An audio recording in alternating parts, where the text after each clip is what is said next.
Oven വെച്ചിട്ടെന്തിന് നാട്ടിൽ തേടി നടപ്പൂ. നമ്മള് കുറെ നാളായിട്ട് പഫ്സ് ഉണ്ടാക്കണം എന്ന് വിചാരിക്കാണ്. അപ്പൊ ഓവൻ വെച്ചിട്ട് എന്തെങ്കിലും ഒരു പ്രോഡക്റ്റ്, എന്തെങ്കിലും ഒരു സാധനം ഉണ്ടാക്കി നോക്കണമല്ലോ. ഇതിന്റെ പ്രവർത്തനങ്ങൾ ശരിക്കും അറിയത്തില്ല. പിന്നെ വീട്ടില് കുറച്ച് ഗസ്റ്റും കൂടെ വരുന്നുള്ളതുകൊണ്ട് നമ്മൾ ആദ്യത്തെ പരീക്ഷണം ഇതിൽ നിന്ന് നടത്താൻ വേണ്ടി പോവാണ്. എന്ത് പഫ്സാണ് ഉണ്ടാക്കാൻ പോകുന്നത്? ഇങ്ങോട്ട് വായോ. മുട്ട പഫ്സ് ഉണ്ടാക്കാൻ പോവാണ്.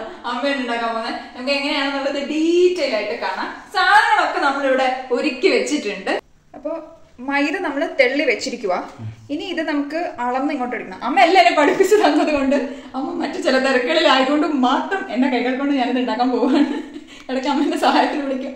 അമ്മ വരണം കേട്ടോ, ഗസ്റ്റ് ഉണ്ടെന്ന് പറഞ്ഞില്ല, അതുകൊണ്ട് അമ്മ കുറച്ച് ബിസിയാ. അപ്പൊ തെള്ളി വെച്ചിരിക്കുന്ന മൈദ നമ്മൾ അളന്നിട്ട് ഇനി ഇതിലിടാൻ പോവാണ്. ഈ ബേസിലിട്ടാണ് നമ്മൾ കുഴക്കുന്നത്. കുറച്ച് വിസ്താരമുള്ള ഒരു പാത്രം കുഴക്കാൻ വേണ്ടിയിട്ട് എടുത്തേ ഉള്ളൂ.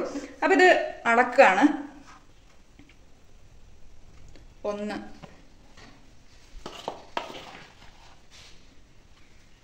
2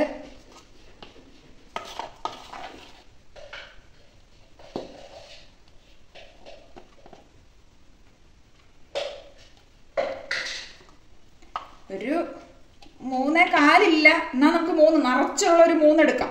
ഇത് 1/2 കിലോ മൈദയാണ് കേട്ടോ യഥാർത്ഥത്തില്. ആവശ്യത്തിന് ഉപ്പൊഴിക്കാൻ പോവാ.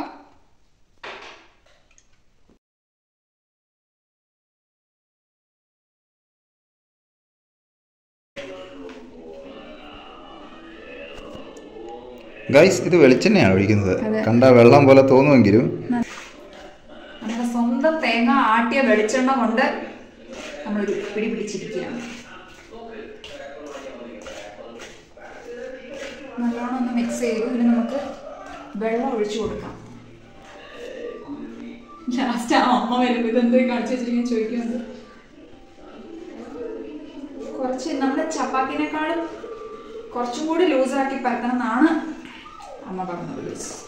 സത്യത്തിൽ കുറച്ച് ലൂസായെന്നാ തോന്നുന്നു, പക്ഷെ നമ്മളിത് ശരിയാക്കി എടുക്കും. അതാണ് നമ്മുടെ കഴിവ്. നമ്മൾ കുറച്ച് ബട്ടർ ആഡ് ചെയ്യാം കേട്ടോ. നേരത്തെ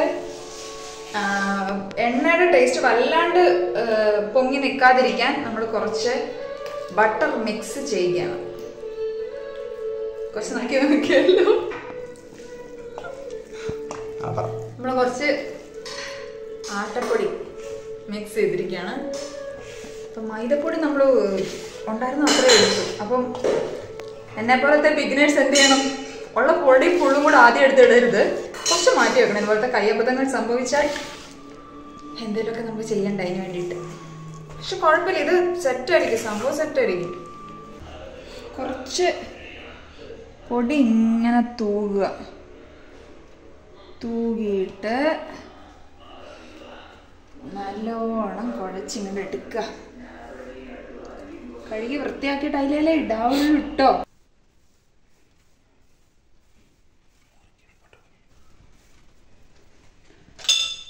cutting into pieces and pieces. നമുക്ക് കട്ടറൊന്നും ഇല്ലാത്തതുകൊണ്ട് നോർമൽ നൈഫ് വെച്ചിട്ടുള്ള കട്ടിങ്. മുറിച്ച് കഴിഞ്ഞാൽ നമുക്ക് 16 പീസസ് ആണുള്ളത്. അപ്പം 16 പഫ്സ് ഉണ്ടാക്കാൻ പറ്റും. അതുകൊണ്ട് നമുക്ക് 8 മുട്ട പുഴുങ്ങാൻ വേണ്ടിയിട്ട് വെക്കാം. അപ്പം 10 പീസാക്കുമ്പോൾ കറക്റ്റായിട്ട് 16 കിട്ടുമല്ലോ. മുട്ട പുഴുങ്ങാൻ വെക്കാം. ചീനച്ചട്ടി അടുപ്പിൽ വയ്ക്കുന്നു. എണ്ണ ഒഴിക്കുന്നു. സവാള വാരി ഇടുന്നു. കൈ കൊണ്ടായതുകൊണ്ട് ഒന്നും തോന്നണ്ട, ഞാൻ കഴുകി വൃത്തിയാക്കിയ കയ്യാ, അതുകൊണ്ട് സേഫാ. പിന്നെ നമ്മൾ നല്ലോണം ഇളക്കുന്നു. പിന്നെ അല്പം ഇഞ്ചി, അല്പം വെളുത്തുള്ളി മിക്സ് ചെയ്യുന്നു.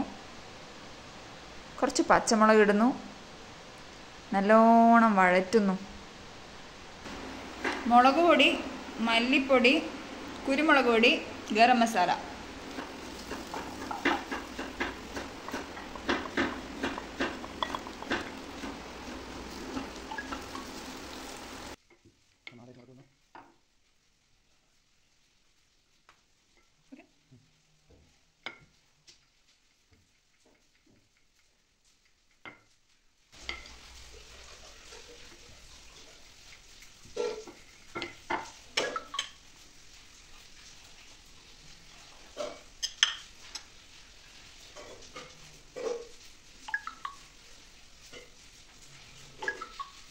അങ്ങനെ പഫ്സ് എല്ലാം ഫില്ല് ചെയ്ത് നമ്മൾ പാത്രത്തിൽ നിരത്തി വെച്ചതിന് ശേഷം ഒരു മുട്ട അടിച്ചിട്ട് അതിൻ്റെ പുറത്തൂടെ തൂക്കി കൊടുക്കുക. നല്ല ഷൈനിങ് ബേക്കറി സ്റ്റൈലിൽ വരാൻ വേണ്ടിയിട്ടാണ് കേട്ടോ.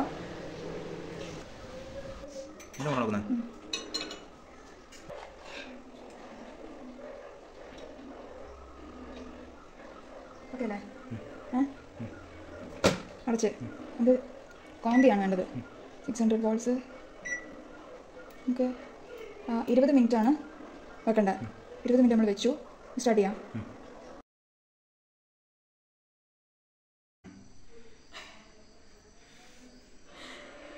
പാളിപ്പോയി.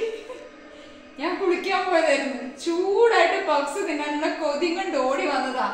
വന്ന് നോക്കുമ്പോ ഇവിടെ കാണുന്ന സീൻ ഇതാ. ഇതൊന്ന് കാണിച്ചെടുത്തേ.